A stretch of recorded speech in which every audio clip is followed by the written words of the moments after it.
महाराष्ट्राचा। नमस्कार, मी सुद्धा संध्या लाईव्ह मध्ये आपल्या सगळ्यांचं स्वागत। पिंपरी चिंचवड शहरातील चरोली भागातून एक धक्कादायक घटना समोर आली आहे। मित्रांनी एका व्यावसायिकावर गोळीबार केलाय। यामध्ये 37 वर्षीय नितीन शंकर गिलबिले यांचा मृत्यू झाला आहे। मिळालेल्या माहितीनुसार अलंकापुरम 90 फुटी रोडवर श्री साई रोड कॅरियर या ठिकाणी 5:30 ते 6 वाजण्याच्या सुमारास ही घटना घडली आहे। या ठिकाणी काळ्या रंगाच्या फॉर्च्युनर गाडीत बसलेले असताना नितीन शंकर गिलबिले यांच्यावर त्यांचाच मित्र अमित जीवन पठारे राहणार पठारमाळा आणि विक्रांत ठाकूर सोलूखेड यांनी गोळीबार केला। या गोळीबारात नितीन गंभीर जखमी झाले होते। त्यांना उपचारासाठी रुग्णालयात दाखल करण्यात आले होते, मात्र त्यांचा मृत्यू झाला आहे। मयत नितीन गिलबिले आणि अमित पठारे विक्रांत ठाकूर हे तिघेही एकमेकांचे मित्र असल्याची माहिती समोर आली आहे। हे तिघे जमिनीच्या प्लॉटिंगचा व्यवसाय करत होते।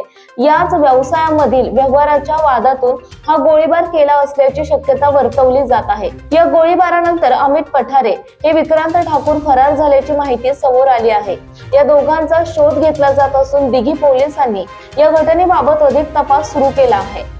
ताज्या आणि महत्त्वपूर्ण बातम्या पाहण्यासाठी आजच आमच्या संध्या लाईव्ह न्यूज चॅनलला YouTube वर सबस्क्राइब करा आणि बेल आयकॉन प्रेस करा।